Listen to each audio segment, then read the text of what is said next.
Retornamos ao programa Momentos Espirituais, programa produzido pelo Departamento de Comunicação do Centro Espírita Paulo de Tarso, e hoje daremos início ao estudo do capítulo 1 da obra Paulo e Estevão, capítulo 1 intitulado Corações Flagelados.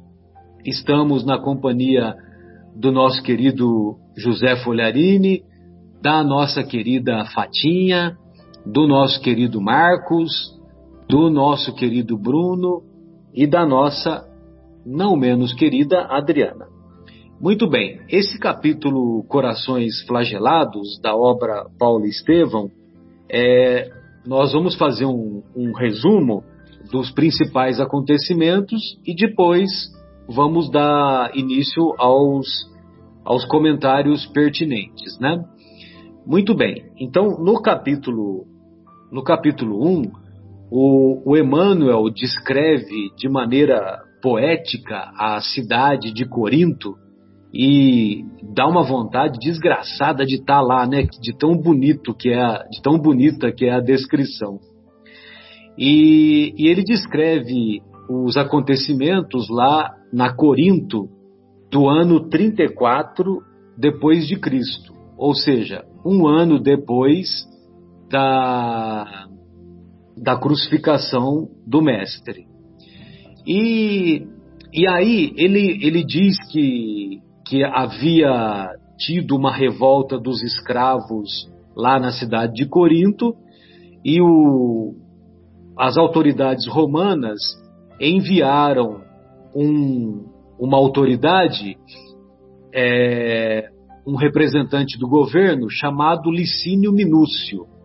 E esse Licínio Minúcio, ele fez uma verdadeira devassa lá entre os habitantes de Corinto e, infelizmente, né, com aquele propósito de aumentar a sua capacidade de conquistar terras, de ser donos de terras, então ele usava do poder que ele era portador para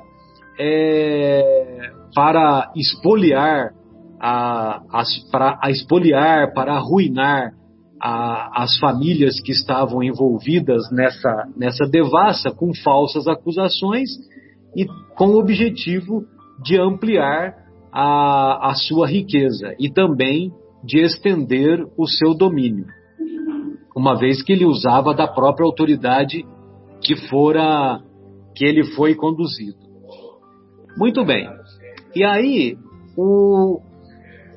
havia muitos israelitas que moravam lá em Corinto, muitas pessoas de origem israelita. E o senhor Jochedeb, que é o pai da Abigail e do Gesiel, o senhor Jochedeb, ele era dono de uma pequena propriedade, e ele ficou dono de uma pequena propriedade porque algumas décadas antes, 10 a 15 anos antes, ele tinha ficado viúvo porque esse mesmo Licínio Minúcio expropriou a propriedade que ele era portador, que ele era dono, e essa propriedade ficou reduzida a uma chácara pequena, né? Vamos dizer assim, a um sítio, a uma chácara. E o Jochedeb estava andando lá pelas ruas quase desertas de Corinto, em direção ao mercado, e ele passou por alguns soldados romanos, e esses soldados romanos ofenderam-no e deram uma surra nele, né? Só pelo fato dele ser israelense, dele não ter cumprimentado os soldados, né? Os soldados romanos. Aí ele vai lá no mercado, e lá no mercado, num determinado momento, um representante da autoridade romana abre um pergaminho e diz que aquelas pessoas que se sentissem injustiçadas, aquelas pessoas que julgaram que os seus bens foram equivocadamente retirados, que no dia seguinte, ao meio-dia, que procurassem a sede a sede lá do governo romano, lá na cidade de Corinto, para fazer a reclamação, que as suas reclamações seriam atendidas. Muito bem. Aí o Jochedebe fez a compra lá no mercado que ele deveria fazer, pegou um outro caminho para não passar diante daqueles soldados novamente, só que encontrou outros soldados. E aí, temendo ser novamente vítima do abuso dos soldados, ele, ao contrário da primeira vez, ele resolveu cumprimentar os soldados romanos. E, como ele cumprimentou, os soldados acharam que ele foi insolente. E aí deram uma sova nele de novo. Muito bem. Chegando lá em casa, ele contou o ocorrido lá para o Gesiel e para Abigail, e ambos ficaram tristes com o ocorrido, mas acolheram, abraçaram o pai, né, e cercaram o pai de carinho. Muito bem. No dia seguinte, sim, e o que é mais importante, né, o Jochedebe, ele estava decidido a ir lá na sede do governo de Roma para conversar com a autoridade lá, o Licínio Minúcio, expor o seu problema e reaver a propriedade, que ele tinha o sonho de reaver a propriedade, né? Imagine, né, o governo romano que mandava prender, mandava soltar, cometia as maiores injustiças. O mais provável é que não iria devolver parte da propriedade de maneira nenhuma, né?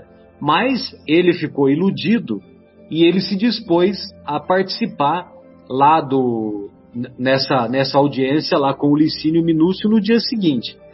Só que o Gesiel não concordou com isso e ele pediu para o pai consultar as Escrituras. E quando consultou as Escrituras, caiu lá no trecho de Provérbios, capítulo 3, versículo 11. Meu filho, não desprezes a disciplina de Iavé, nem te canses com a sua exortação, porque Iavé repreende os que ele ama, como um pai repreende ao filho que preza. Então, eu li o trecho aqui que eu tirei da Bíblia de Jerusalém. Então, mas o sentido é o mesmo do que está no livro. Aí então o Jochedebe até ficou espantado, né? Poxa vida, né? Essa consulta tá me dizendo para não ir, né? Para não conversar lá com a autoridade romana. Mas mesmo assim, ele, envolvido com aquela injustiça que ele tinha sido vítima de alguns anos atrás, que culminou inclusive com o passamento da sua esposa, ele resolveu ir. Aí foi lá na audiência, e quando chegou a vez dele, para surpresa de ninguém, evidentemente, né, para surpresa de ninguém, aquela autoridade romana, o senhor Licínio Minúcio, que mais não desejava do que ficar com o restante da propriedade dele, evidentemente que confiscou o restante da propriedade e deu 3 dias de prazo para ele sair da propriedade. Logicamente que o Jochedebe ficou chateado, ficou amargurado, ficou revoltado, tentou argumentar com o Licínio Minúcio, e o que ele conseguiu foi ganhar 10 bastonadas nas costas, né? Imaginem, né? Ele já velho, já com idade avançada, já tinha levado uma sova na ida e na volta do mercado no dia anterior e ainda levou mais 10 bastonadas de maneira covarde, aplicadas a mando do Licínio Minúcio. Bem, revoltado e amargurado, quando ele estava chegando na propriedade, ele resolveu se vingar. E ele resolveu se vingar ateando fogo na propriedade vizinha que ele sabia que pertencia ao próprio Licínio Minúcio. E ateando fogo, o fogo se espalhou de maneira muito intensa e destruiu grande parte da propriedade lá do Licínio Minúcio. E, inclusive, o próprio Gesiel se esforçou ajudando os servos do Licínio Minúcio para impedir que o incêndio tomasse proporções ainda piores. Muito bem. Aí o que aconteceu? Foi descoberto que o pai havia ateado fogo e à noite os soldados do Império Romano foram até a casa onde Gesiel, Abigail Gesiel, Abigail e o Jochebed moravam, e eles foram presos, né? Então, os principais acontecimentos são esses, né? E aí, então, o nosso querido Emmanuel, ele faz alguns comentários aqui que a mim são muito, muito emocionantes, né? Então, ele descreve logo no primeiro parágrafo que a manhã se enfeitava de muita alegria e de sol, mas as ruas centrais de Corinto estavam desertas. Ou seja, estavam desertas por causa da ação da autoridade romana. E aí ele diz, né, que no ar brincavam as mesmas brisas perfumadas que sopravam de longe. Entretanto, não se observava na fisionomia suntuosa das vias públicas o sorriso de suas crianças despreocupadas, nem o movimento habitual das liteiras de luxo em seu giro costumeiro. É evidente que eu não vou ler todo o capítulo, né? Mas o objetivo é fazer o comentário, né? E então, quando ele diz na fisionomia suntuosa das vias públicas, olha só que interessante. Pesquisadores de arqueologia bíblica, ao cavar a Corinto antiga, descobriram que as ruas centrais de Corinto eram de mármore. As ruas centrais da Corinto antiga eram de mármore. Então, quando o Emmanuel escreve que na fisionomia suntuosa das vias públicas, ele está dando uma informação. E essa informação, ela foi comprovada 40 anos depois, porque esses arqueólogos, no final dos anos 60, começo dos anos 70, é que descobriram que as ruas centrais de Corinto eram de mármore. Então vejam você como que essa obra ela tem esse caráter não somente de trazer, de nos incentivar a buscarmos as virtudes morais, né, a buscarmos a prática das virtudes morais, pelo exemplo das personagens, como também nos dá informações que a ciência vai comprovar 30, 40 anos depois que o livro foi escrito. Ou seja, é a prova intelectual da imortalidade da alma, através da mediunidade de uma pessoa que estudou até o terceiro ano de grupo, lá no interior de Minas, que dá uma informação que é comprovada, que a ciência vai comprovar anos depois. Bem, esses eram os meus comentários iniciais e eu gostaria de passar aí a bola para o nosso querido Marcos Melo, que o Marcos gosta muito de Corinto e eu gostaria de ouvi-lo, Marcos. Fique à vontade. Cadê você, Marcos? Agora sim. Estou aqui. Eu desliguei a câmera porque a minha conexão tá fraca, ela tá cortando. Sem problema. Realmente, Corinto acho que deveria ser muito vultuosa mesmo, né? Como o Emmanuel descreve. Mas assim, eu fico espantado no começo da obra, né? Que ele descreve já a condição da cidade de Corinto, né? Que já estava meio que na perdição mesmo, né? Tanto que o Império Romano manda reforços para que se coloque um pouco na linha a situação, né? Mas ali em Corinto nasceu o nosso querido Estevão, né? Que é um espírito bem avançado, né? Digamos assim, como você mesmo descreveu, Marcelo. Ele já não está mais nem no crachá de estagiário, né? De espírito puro. Acho que ele já subiu um pouquinho o grau naquela época, né? Naquele lugar. Então, eu reflito o seguinte: o local, a região, não faz o espírito ser aquilo onde ele está inserido, né? Ele tem a liberdade de fazer os seus caminhos, ele tem a liberdade de fazer as suas escolhas. Estevão estava lá para que engrandecesse até o local, né? Mas muitas vezes lamentamos, mas eu nasci assim, né? Como diz lá, né, Marcelo, a síndrome de Gabriela, eu nasci assim, eu cresci assim, eu vou ser sempre assim. O local onde você nasceu não obrigatoriamente te fará daquela forma.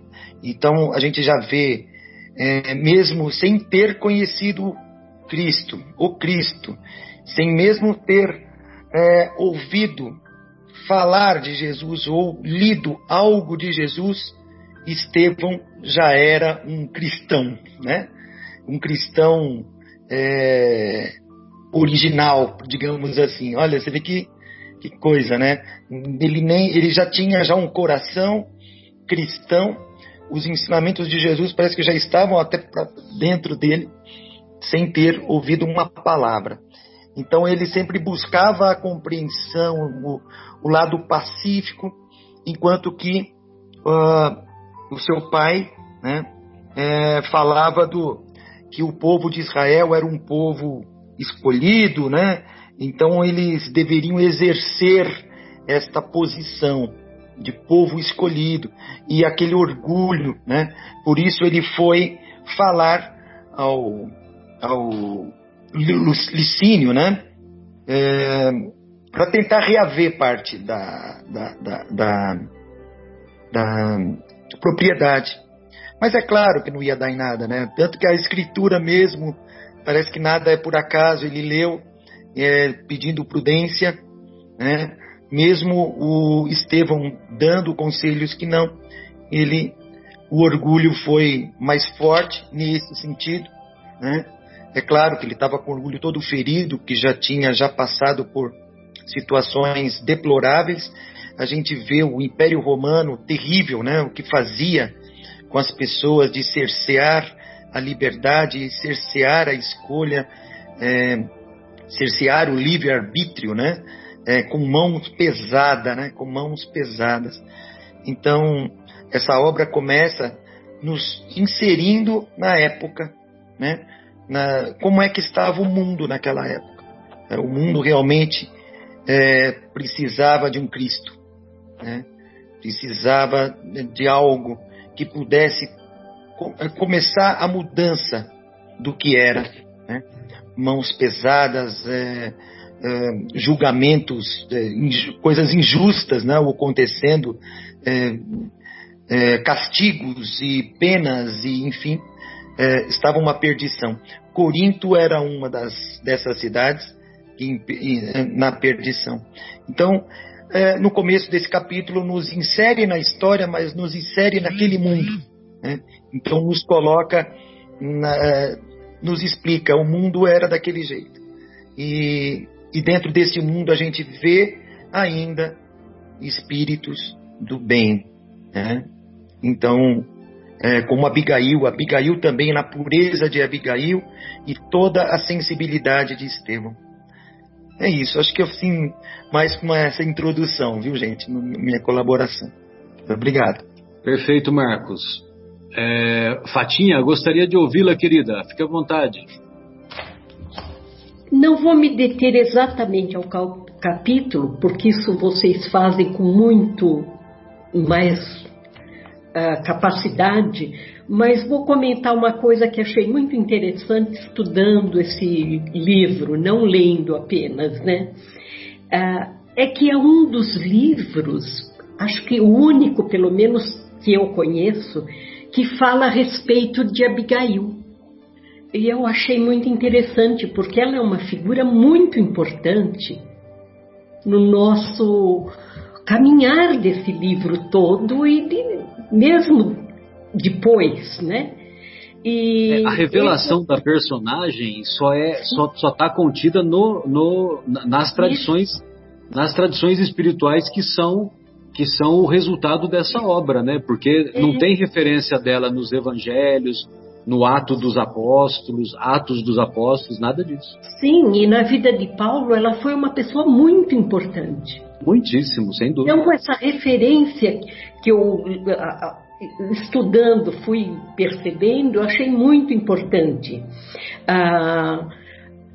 Já no prefácio, esse livro nos mostra uma jornada de indivíduos muito fortes, muito perfeitos, né? E até de espíritos, que ajudaram a compor esse livro, né? Eu diria assim que esse livro é um exemplo da literatura espírita como poucos. Acho que diria que o melhor. E achei interessante assim que numa das palestras de Arthur Valadares, que ele fala que este livro é o diamante da literatura espírita. Então eu achei essa comparação muito bonita.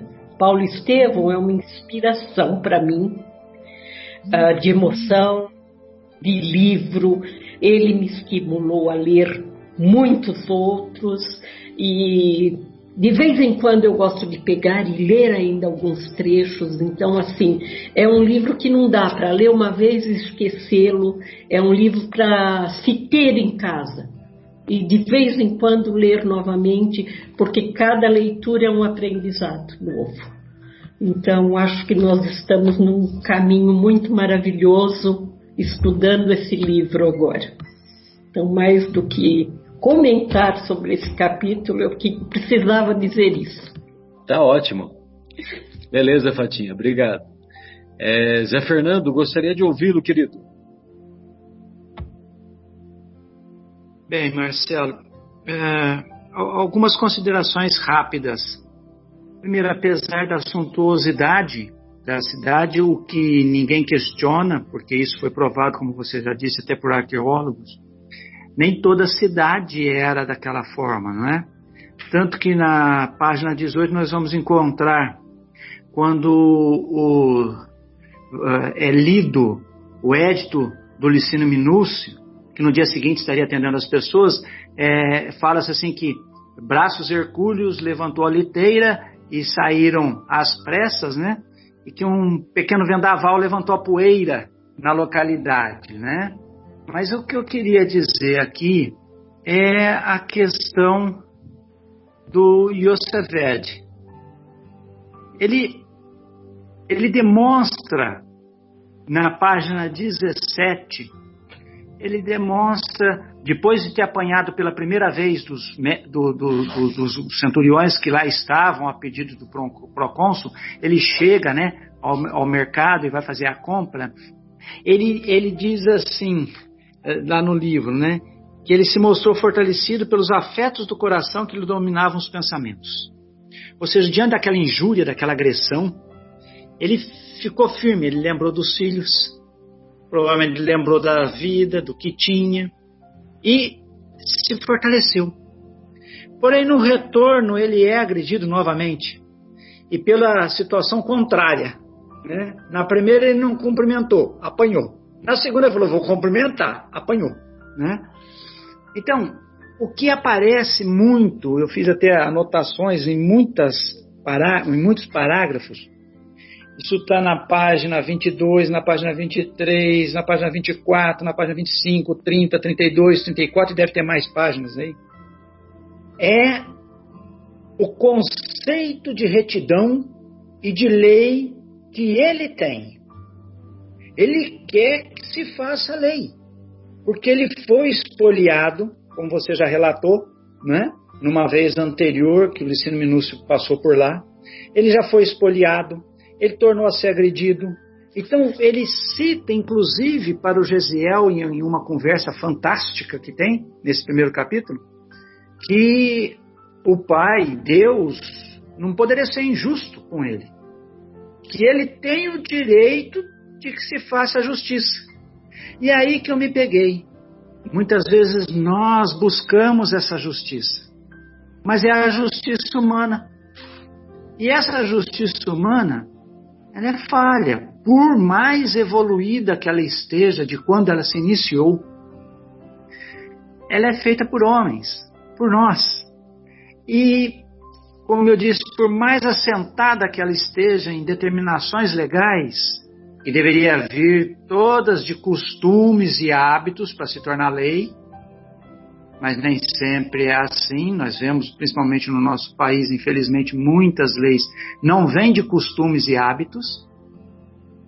As leis são promulgadas e executadas de maneira humana, fria. O processo ele é frio. O papel não tem sentimento.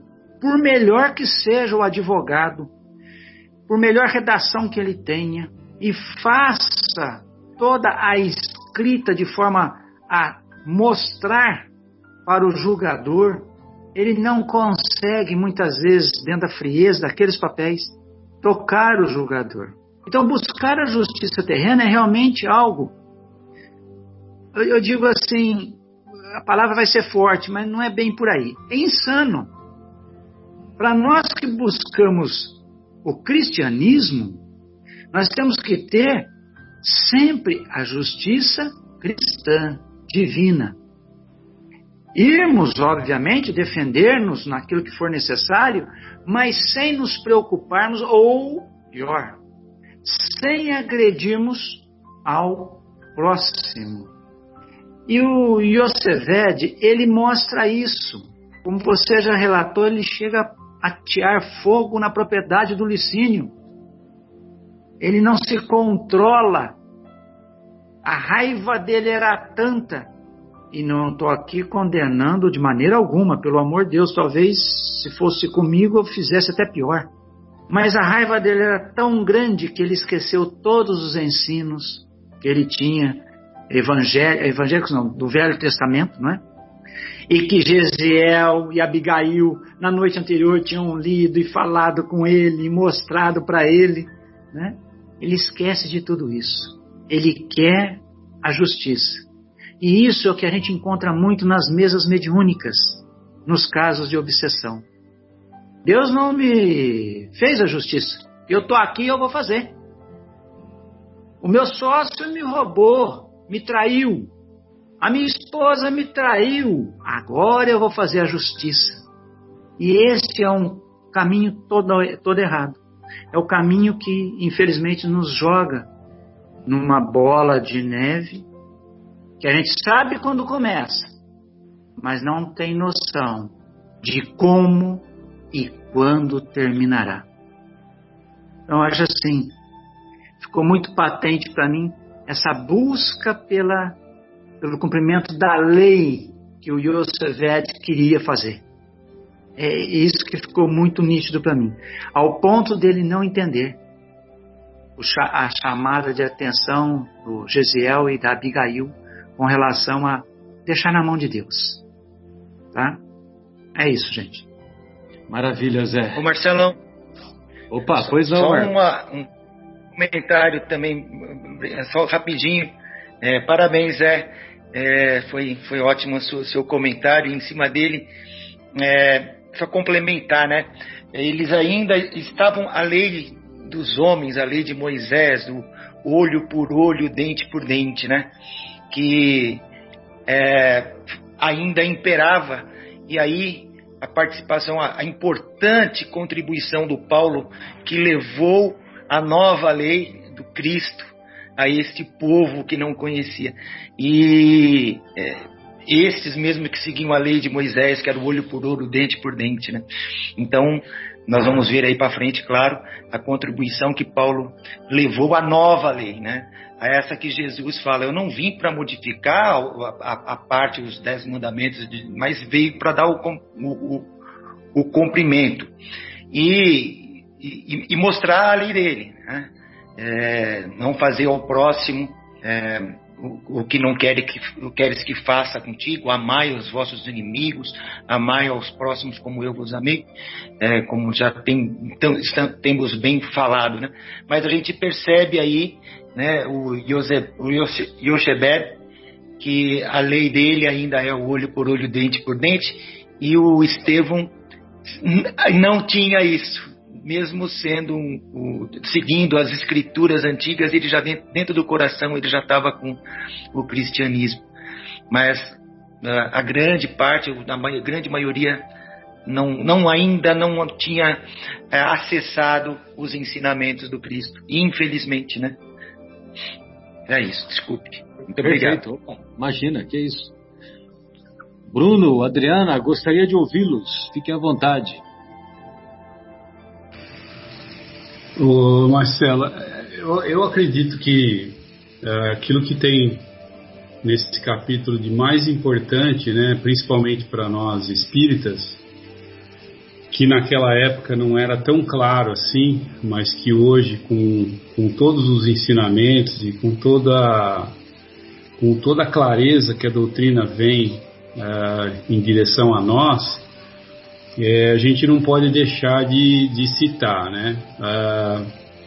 Quando o Gesiel, né, sugere ao pai que confie nas escrituras, né? Que confie nas escrituras, vamos ler, né? Aquilo que a escritura, aquilo que nós vamos ser intuídos, né? Aquilo que os bons espíritos vão nos trazer, que devemos interpretar como aconselhamentos, né?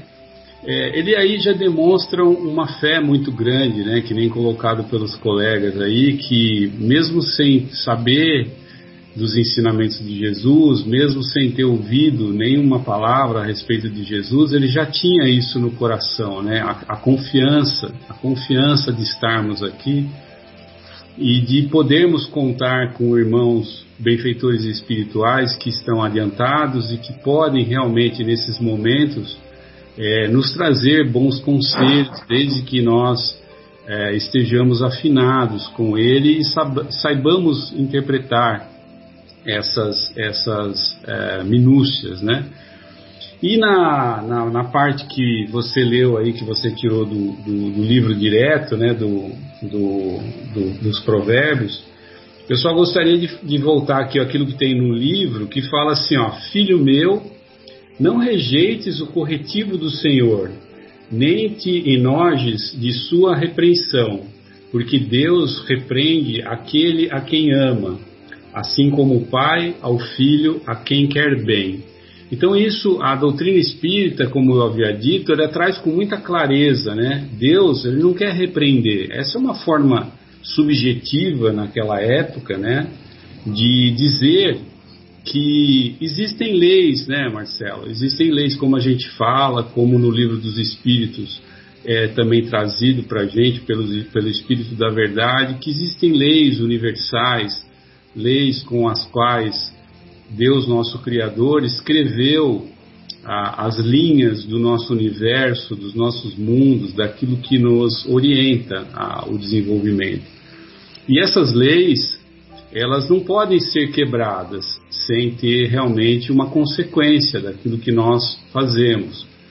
Então, atualmente, né, nós muitas vezes nos deparamos com condições assim, né? Uma injustiça muito grande faz com que a gente tenha uma perda de um ente querido, muitas vezes motivado pela violência, motivado por situações difíceis, desentendimentos, né? Então, muitas vezes nós somos levados a questionar, né? Será que existe justiça? Então, cadê essa justiça? Onde é que está? Ou então a pessoa vem a público e fala assim, não, eu quero justiça, né? Mas muitas vezes a gente se esquece que essa não é a nossa primeira encarnação e nem sempre será a última, e que nós, ao longo dessa nossa existência, já fizemos algumas coisas. É bem verdade que fizemos coisas certas, mas muitas das vezes, pela nossa ignorância, assumimos caminhos equivocados, tomamos decisões contrárias a essas leis, né? E que em determinado momento essa justiça ela vem cobrar o seu pagamento, né? Então, assim, não é um castigo que Deus nos impõe, mas é tão somente um desequilíbrio que nós mesmos fomos causadores, nós mesmos optamos pelo caminho equivocado e muitas vezes magoamos pessoas, ferimos pessoas, e então chega um momento em que nós somos cobrados por essa lei para que a gente coloque de volta aquilo que nós desequilibramos, né? Que a gente traga novamente o equilíbrio. Então é importante, né, que o velho israelita, né, Josedeb, ele fica espantado com essa intuição. Foi uma verdadeira intuição, né, para tirar esse trecho, né?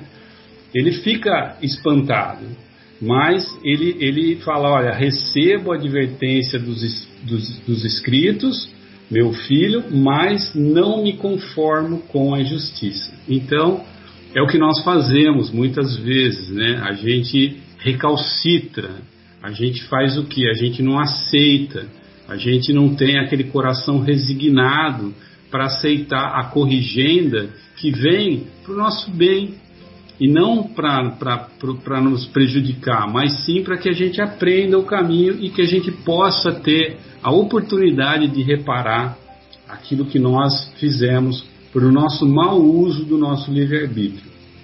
E veja só que o rapaz, né, Gesiel, ele respira profundamente resignado e diz que Deus nos proteja, porque ele sabia no íntimo dele, né, que diante de tamanha situação que deveria ser uma cobrança da lei de causa e efeito, ou uma cobrança da lei de amor, ou de alguma lei divina universal que estava batendo a porta, né, do velho Josedeb, e que ele não teve resignação para seguir esse caminho. Então eu acho que isso é o que mais importante nós temos nesse capítulo a salientar.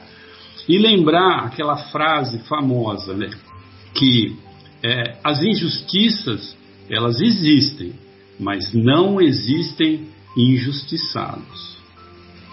Exatamente, bem lembrado. As injustiças existem, mas injustiçados não. Muito bom. Adriana, gostaria de ouvi-la. Fica à vontade, querido. Eu só queria pegar o gancho aqui que o Bruno falou, né, que muitas vezes a gente não aceita, né, aquilo que acontece com a gente tem um sentimento de revolta, de vingança, né, e se acha realmente o injustiçado. Mas aqui, continuando a leitura desse primeiro capítulo, tem uma parte que Josedeb, que é o nome? Josedeb. Eu nunca consigo falar esse nome direito, só vocês.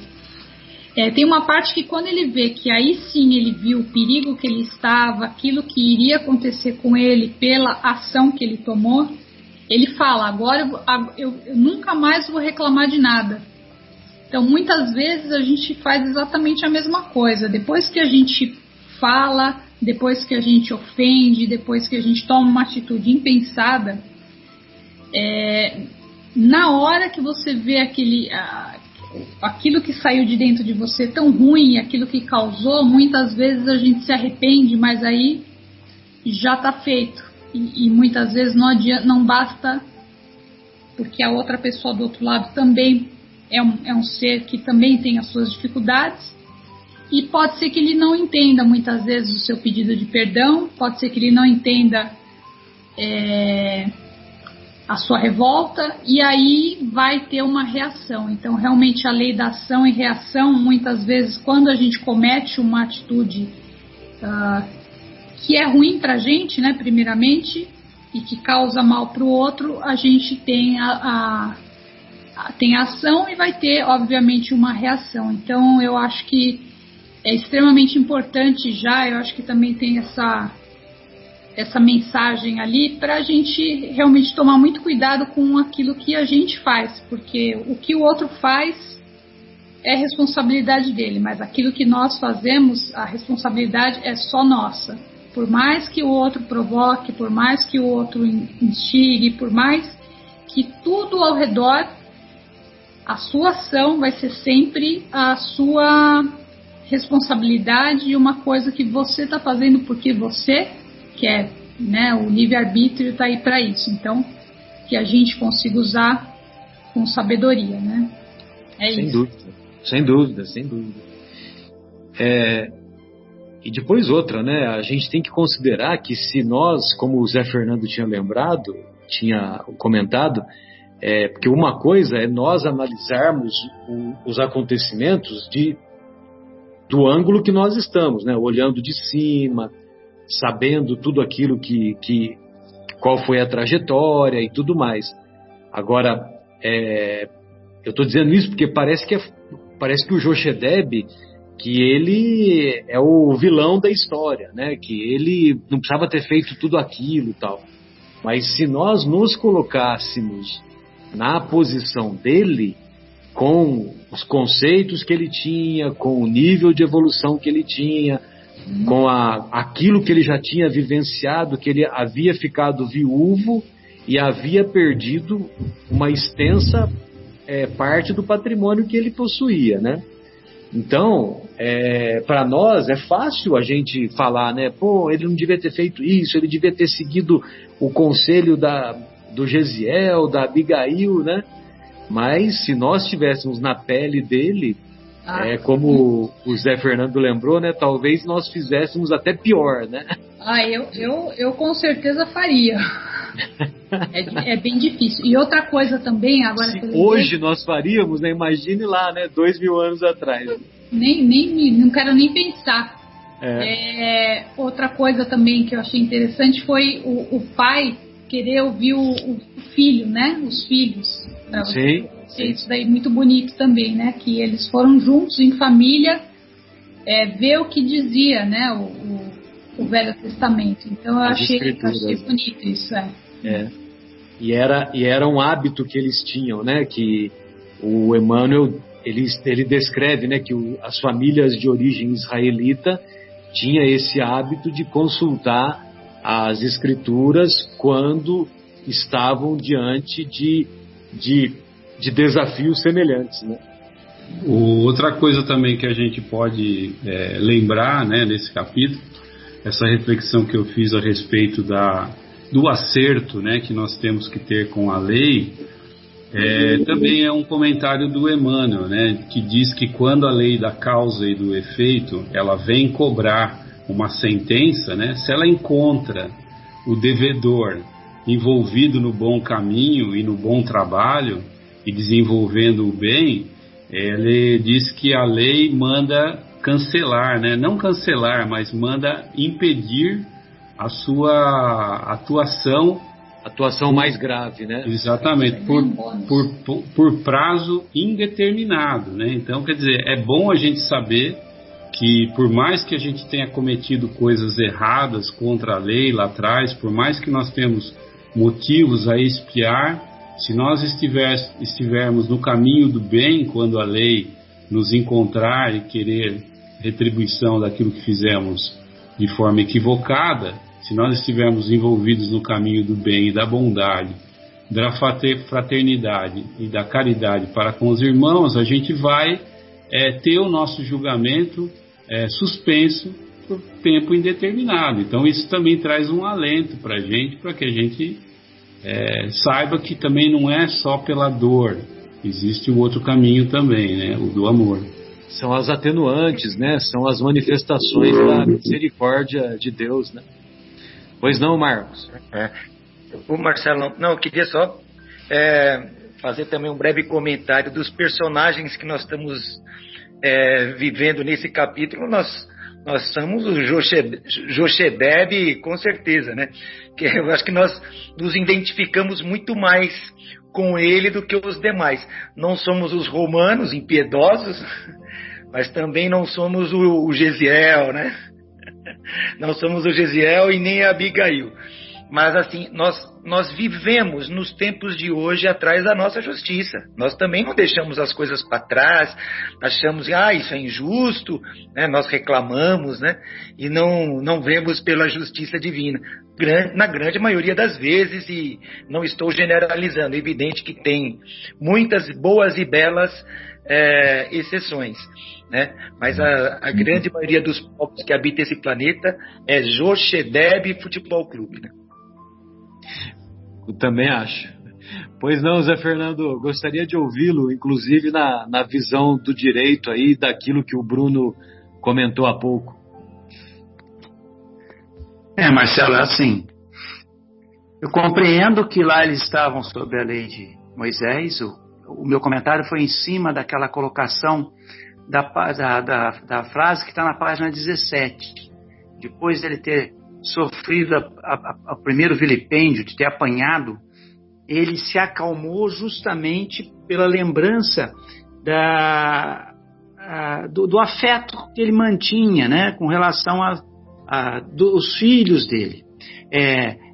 Ficou claro para mim nesse primeiro capítulo que eles viviam dentro das normas legais do Velho Testamento e se esforçavam, aliás. Jochebed fala muito isso. Ele queria a justiça, né? Aquela justiça. Então eles viviam dentro desse conceito e buscavam Jochebed, ouvir sempre os filhos com bem colocado agora. Então nota que era uma família unida através, penso eu, da dor sofrida já, né? Com a perda da esposa e mãe, com a perda da propriedade de forma injusta, né? Eles se fortaleceram, né? Mas o fortalecimento dele é aquilo que eu tentei comentar. Talvez é o mesmo fortalecimento que tenhamos hoje. Diante de uma pedrada, a gente já quer pegar um caminhão de pedra e jogar em cima do outro. Diante da ofensa recebida, às vezes a gente quer dar o troco, né? E apesar do Gesiel e da Abigail terem tentado fortalecê-lo quando ele retornou ao lar ensanguentado, dorido, né? Ele firme, não, eu quero, a justiça tem que ser feita, né? Como eu acho que o Bruno leu, né, na página 25, né? Não me conformo com a injustiça. É a resposta que ele dá para o Gesiel, né? Eu acho que nenhum de nós se conforma com a injustiça. A gente se revolta vendo a injustiça. E nós muitas vezes não temos força para tentar corrigir a injustiça que a gente está presenciando. E o alento qualquer, lembrar que a gente pode orar. Pedir a Deus ânimo, coragem, força e proteção para aquele que a gente tem como injustiçado, que acabou de falar, né? Injustiçado não existe, né? Que é sempre a lei de causa e efeito agindo. Mas isso somos nós hoje. 2000 anos depois, parece que não mudamos nada. Ainda trazemos a nossa bagagem espiritual. É esse tipo de reação, como o Marcos Melo acabou de falar. É o Jochebed Futebol Clube.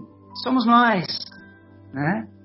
Graças ao bom Deus, penso eu, nós na hora H a gente não tem coragem de fazer o ato ilícito, vamos dizer assim, né?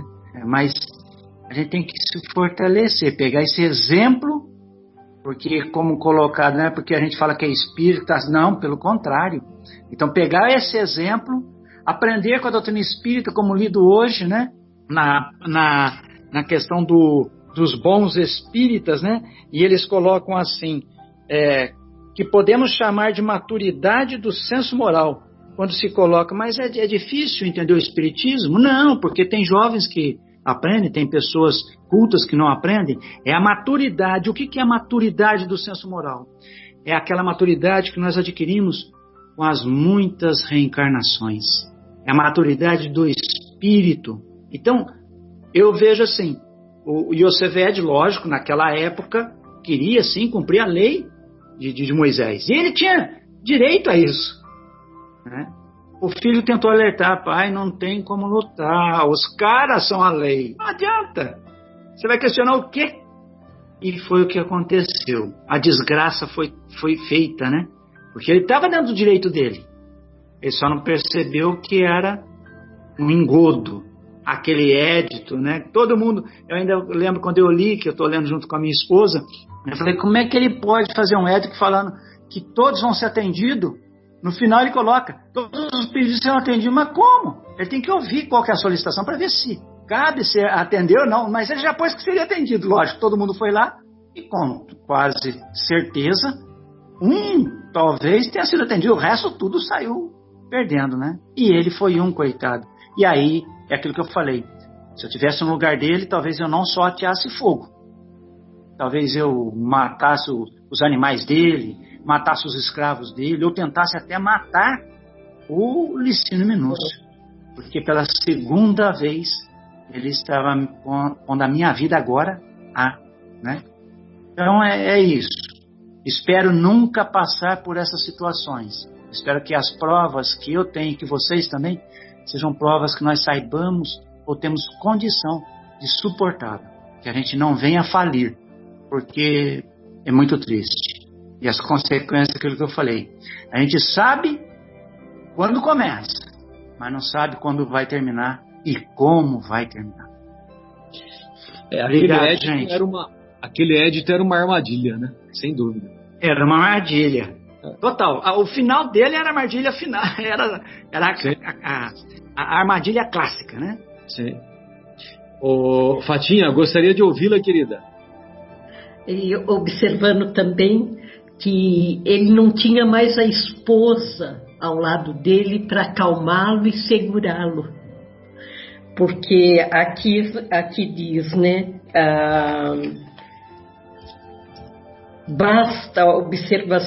Bastava que uma observação da amiga e fiel se fizesse ouvir no sentido de obediência à justiça e falasse mais alto o coração.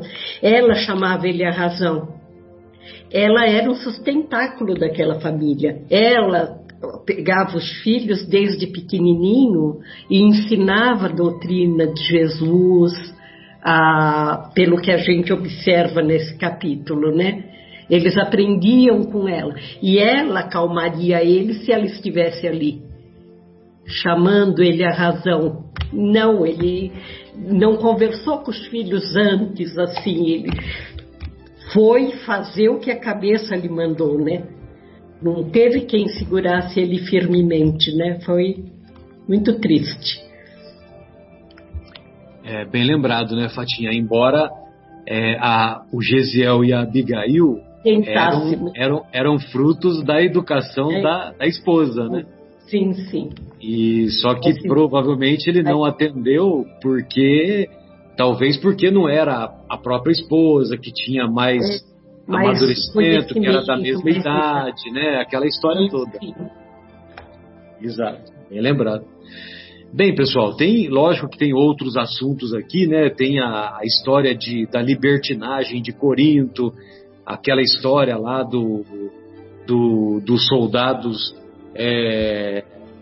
usando o templo de Afrodite, né? Que era vizinha do local da autoridade romana. Então, eu acho que a gente poderia ir por esse caminho no próximo programa. Também vamos deter um pouco mais sobre a personalidade de Gesiel, de Abigail, né, do próprio Jochedeb, e aí possivelmente nós venhamos a esgotar o assunto, e aí a gente pode encerrar o primeiro capítulo, né? Que eu acho que tem um chãozinho aqui ainda, viu? O que vocês acham? Sim. Tem bastante coisa para falar a esse respeito, não se mantendo só no assunto principal. Exato. Bastante coisas. Então, beleza, que nós estamos completando 1 hora, então eu gostaria de fazer as despedidas, né? Fatinha, você poderia se despedir de nós, por gentileza? Sim. Vamos dando uma boa noite aos nossos ouvintes, agradecendo a Deus por essa oportunidade e agradecendo a vocês também por estar juntos comigo nesse trabalho tão lindo. Boa noite a todos. Para nós é uma honra e uma alegria. Marcos, fique à vontade, querido. Foi um prazer, amigos, estarmos juntos novamente, aprendendo. Nossa, hoje também teve grandes ensinamentos, né? Que nós podemos colher de tudo. Da primeira parte, da segunda parte, foi ótimo.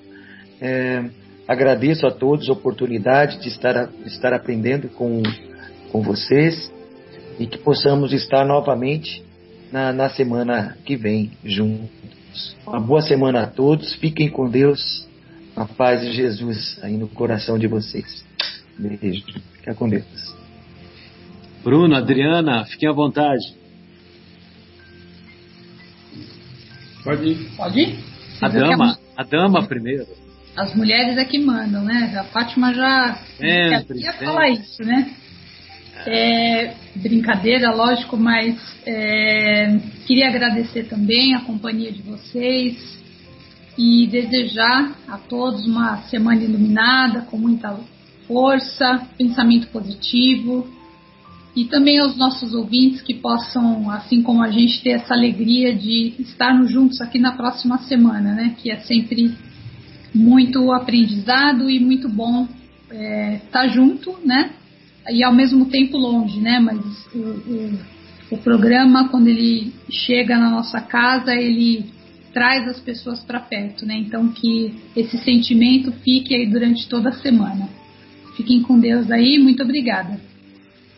Eu também gostaria de agradecer a oportunidade e sempre a esperança, né, de nós refletirmos a respeito dos ensinamentos que são levantados aqui, né, nesses nossos programas, para que a gente possa refletir a respeito e realmente decidir, né, por esses caminhos, para que a gente realmente possa ter o alento que a doutrina espírita veio nos trazer e ensinar e transformar, né, as nossas atitudes como sempre baseadas nesses ensinamentos do Cristo, né, na caridade, na benevolência, na paciência, na resignação, né, porque é tudo para o nosso bem, né, tudo para que a gente nos melhore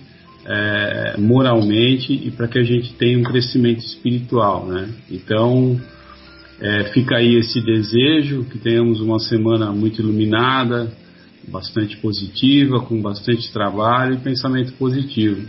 Muita paz a todos e obrigado. Zé, fique à vontade, querido. Agradecer mais uma vez a todos vocês pela paciência, aos ouvintes, obviamente, e dizer que foi um momento de alegria cristã, mais um, né? Como tem sido semanalmente, que eu possa continuar a estar junto de vocês, para aprender com vocês, e quem sabe até dar uma cotinha pequena aí, né, do que eu possa estar sabendo. Muito obrigado mesmo de coração a todos vocês pela paciência com que estão tendo comigo, e a todos os ouvintes também. Abração, uma boa semana a todos. Bem, da minha parte eu desejo que vocês e os estimados ouvintes sintam o que eu sinto quando nós estamos juntos fazendo essas reflexões, porque eu posso dizer que com segurança que são as minhas 3 horas melhores da semana. Não tem falta de ar, não tem ansiedade, não tem pensamento negativo, não tem inferioridade. Então, o que tem é espiritualidade. E desejo de coração que nós possamos fazer com que essas 3 horas se multipliquem ao longo da semana. Então, uma ótima semana a todos e nós nos encontraremos com certeza na próxima semana, dando continuidade a esse estudo, a essas reflexões. Da minha parte, tchau!